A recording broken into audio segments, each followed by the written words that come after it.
Having a good munch on a couple things before we get into today's four gamer.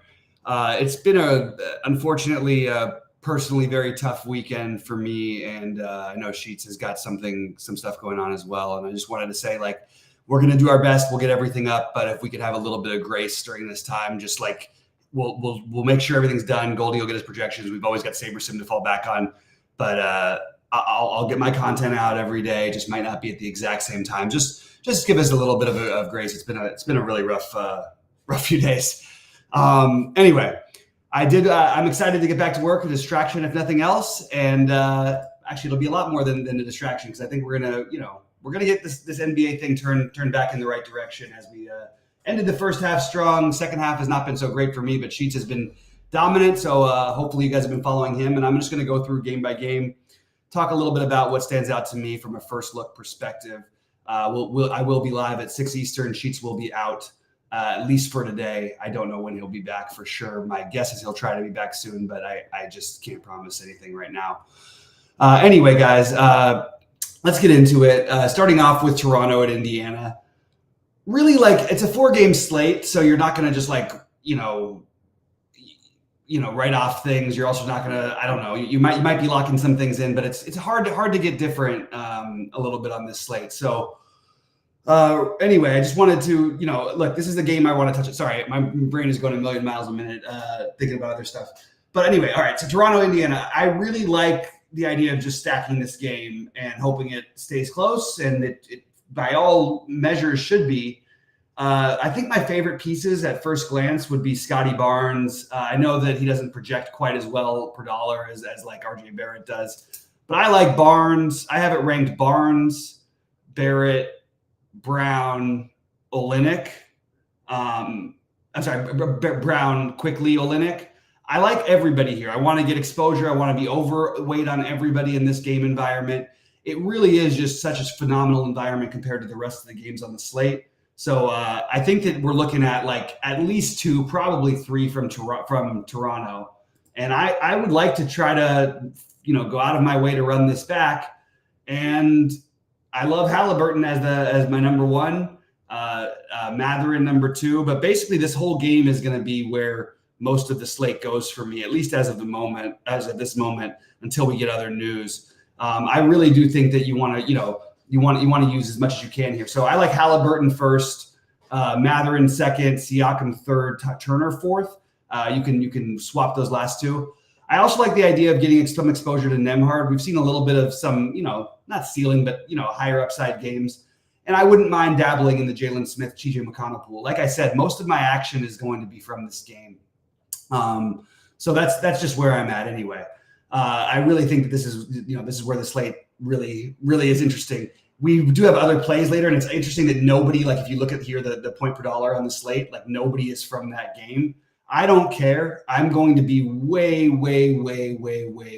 overweight that game, and probably be underweight some other spots elsewhere. Quentin Grimes is 3,600. What to do with that? If we don't get any other value, I certainly understand it. I would like to try to find a way to avoid it. Just because we know that can be a kind of a dud. But if we don't get other value, I certainly think it's fine. I think you put James Wiseman in a similar category because of the lack of value on the slate, and just sort of hope it goes your way. I do kind of have some interest in Asar Thompson here. He's the one who's not getting any looks or any ownership, and people are sort of I don't know if people have flocked to Fontecchio a little bit more. I like the idea of using one of these guys. I think Thompson is the one I prefer. But nobody here who stands out quite as a priority for me. I do like Jalen Duren's price. Not a great matchup, obviously. I love Cade Cunningham's price. Not a great matchup, obviously. So I really think that that's the way I would look at this. Is like, yes, we'll play the Grimes value if we have to. I do like Cade I don't even think it should be that contrarian. I know it's a tough matchup, but I don't want to get overly focused on matchups when I feel someone's a little bit mispriced for their upside. I'm not saying that in terms of his recent production. I just think there's always 60+ upside for Cade, and I have some interest in that as well as Ivy. But Cade would be the number 1 guy outside of Grimes if we don't get value, and then Duren after that for me. Let's get over to the New York side. I'm going to talk a little bit about just like I do think this is a great spot. also definitely worry about a blowout, although the Knicks haven't exactly been quite the same lately. Hey, look, Alec Burks' immediate revenge. He can have revenge on everybody. There's not really a thing to take from that. I'm just going to go ahead and say it again. I still like Brunson when we have no Randall. I still like DiVincenzo when we have no Randall. I still like Hart when we have no Randall. And one thing is I would always ignore our thumbnails. It means absolutely nothing about who I'm going to like. I don't even set up the thumbnails, so just don't ever look at the thumbnails. Just to touch on Power's point from the chat. But yeah, like there's definitely some interest I have here. How to prioritize them, I'm having a little trouble with. I actually think Precious at low ownership might be my favorite just because of the ownership factor. I love Brunson and I love Hart and DiVincenzo here. I'm probably not going to play all three. I would limit it to two of those guys. But as I said, I want to go out of my way to play the Toronto-Indiana game and not be as focused on this Detroit-New York situation. So again, though, it's just such a great spot for the Knicks side of it. I'm going to probably try to have to limit it. It's not going to feel comfortable because I think all of these guys are tremendous plays. However, if any other news breaks, they might actually see lower ownership. In that case, I would just jump right back on. So I'm sort of going to let ownership dictate this one. I'll touch on it more at 6 Eastern because I do think it's an interesting spot for the Knicks guys. It's such a great matchup. The problem is it's freaking Detroit, and this game could be over midway through the third. Now, the other thing is the Knicks tend to play their guys. So it's a little bit of a tricky one at first glance. All right, Brooklyn at Memphis. The other value that you're seeing today is Schroeder. He and Grimes are two of the the better ones you're going to see out there. You're going to see it being reflected in the ownership. I hope we get some other stuff that makes me not have to do it. I don't mind the Schroeder thing. I think there's plenty of upside there. It's just, playing with the Brooklyn side of things. What are they doing, man? Like, it literally feels like there's like so many interchangeable players, it's the same guys everywhere you look. And it's really hard to prioritize in that situation. The one guy we know who's going to play all the minutes and all that is Bridges. And also you have the other Finney-Smith value. I put Finney-Smith in a very similar category to Grimes. If Grimes is higher owned, maybe Finney-Smith has a little bit of a lower owned play, but you do have the value plays here. I am not overly excited about this, although I do expect this game to be fairly close because these teams are both horrible. And something I'm going to have to reconsider, maybe getting some more pieces here than just the value. Right now, I don't love it, to be honest with you. On the Memphis side, we have on the Memphis side, it's a great matchup for Jaren Jackson Jr. This might actually be a spot where I do get more Triple J. I just think that it's we haven't had enough close games for Memphis. It's an incredible matchup. I like the price. There's plenty of upside. There's definitely a fail path. We've seen it plenty of times before, but I am probably going to side with the going for a little bit of Jaren Jackson Jr. Next favorite would be Gigi Jackson. Favorite after that I'd have Kennard a tiny bit ahead of Zaire, but it's close.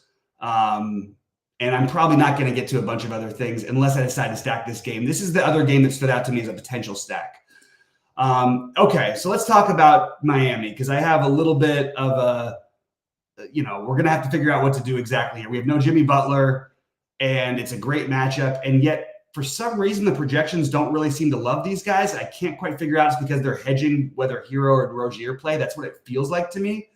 But my guess is that again, I'll speculate more on whether they're going to play a little bit later today. I think we're going to have to do something here. This is the problem with what gets you away from Toronto Indy. The problem is I love that game environment so much. I don't really want to avoid it. But at the same time, with no Butler in Sacramento, kind of going to need one of Bam or Hero or Rozier to have a big game. So as of right now, I've got it ranked Bam, Hero, Rozier. I have no problem if you want to switch Rozier and Hero.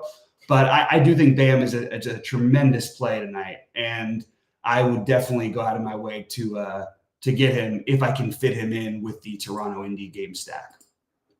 On the Sacramento side, Keegan Murray stands out from a point per dollar. He's just a little too cheap. I don't think it's something you absolutely have to do, but I like it. I do like my next favorite play actually is Malik Monk. We know the history of point guards. I don't mind if you want to play De'Aaron Fox. Like De'Aaron Fox is way too cheap. People are going to play him, whatever. I am not going to play Sabonis personally against Bam. I'm going to just avoid that one. Hope it works out for me. He's probably too cheap based on his production, maybe a little bit. But I would side more with Fox, even though, again, I don't like the matchup.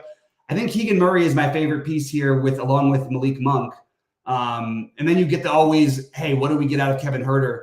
It's a small slate. Maybe you look at him as a way of getting different. Maybe you look at Trey Lyles as a way of getting a little bit different with your value play. Why does Trey Lyles have to be outscored by Dorian Finney-Smith, Quentin Grimes, and Dennis Schroeder?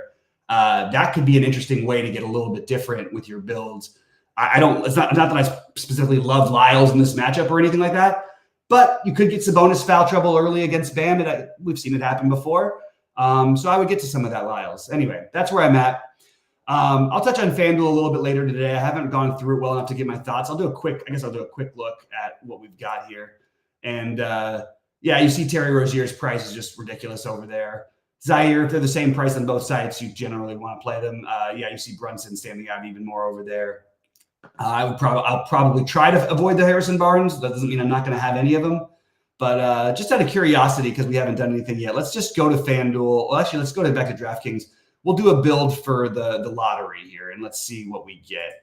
I'll just do 20 lineups. Let's just do 2,000 here.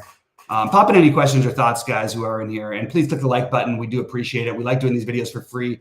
If we don't get more likes, we are not going to be able to do that forever. So we really do need you guys to click the like button. Otherwise, we'll just do them for the premium members only, which, at some point we've flirted with anyway, because we do feel like we have something to offer. And if you watch Sheets, the guy wins, 50, 100K every week. So there's definitely something there. Is the fadeaway really only 20K today? Woof. I didn't even look at I haven't built my lineups yet because I wanted to do this first. All right, build settings. We got this. I'm going to go to, and I'm going to just go to this. Didn't add it. My bad.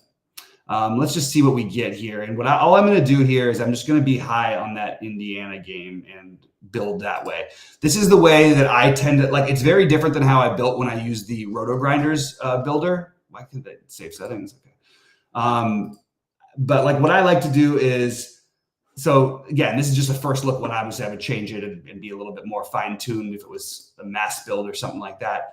But just take the projected ownership right now. I just want to be way overweight on everything here. So let's just do overweight everything. Not necessarily every single player way overweight, but definitely overweight on every single player. If I was max entering, that's the way I would do it.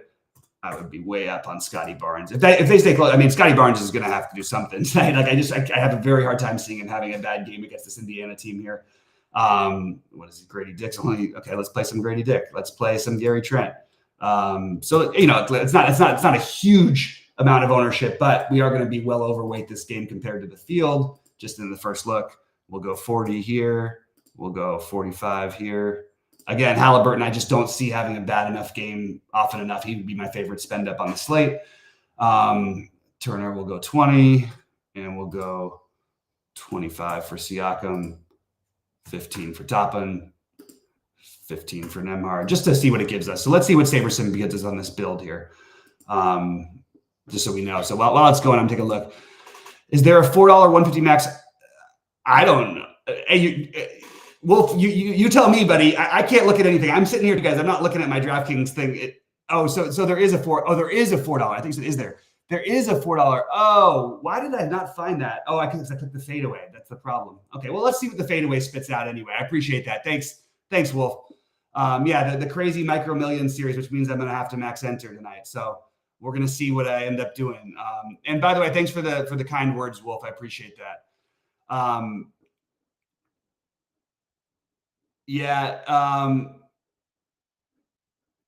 Interesting, Power. I have a very different take on that. So why would that be? I don't understand why there would be such low usage. How could everyone have low usage because Jimmy's out? That doesn't make any sense to me.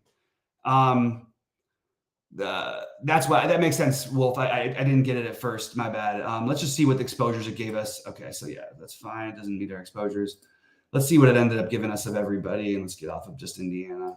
So, yeah, you see that. Okay, so we're at 65. We're at Halliburton, Mathurin. So basically that game, because that's what I wanted to get the exposure to. Other than that, Keegan Murray popped up a ton. Jaren Jackson Jr., Dennis Schroeder, guys we talked about throughout the show. Zaire Williams, you know, a guy I might cap it a little bit lower for me. I've got to decide on that one a little bit later today.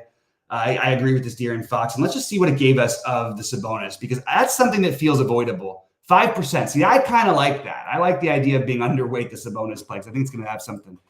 Appreciate that, guys. Anyway, yeah, Power. I just am not. I don't know if I'm entirely buying that's just going to be spread out without Jimmy. That doesn't make any sense. I don't agree with that. And even if it does accidentally spread out, it's just so much more likely that someone's going to get it. And Bam's enough of a guy. That's enough. You can have one. You don't have to play a ton of things. It does feel weird, but you're probably going to get lower ownership than you should on both Hero and Rozier, who would be, if they started in the first game, probably like the locks of the slate. To be honest with you, they're being way under projected, because of the speculation of them playing or not. All right, guys. Well, we appreciate you. I'll be live at 6 Eastern time. We'll cover the rest of this, and good luck to everybody. And hope you have a wonderful Monday. Can't even remember what day it is. And yeah, please click the like button before you get out of here.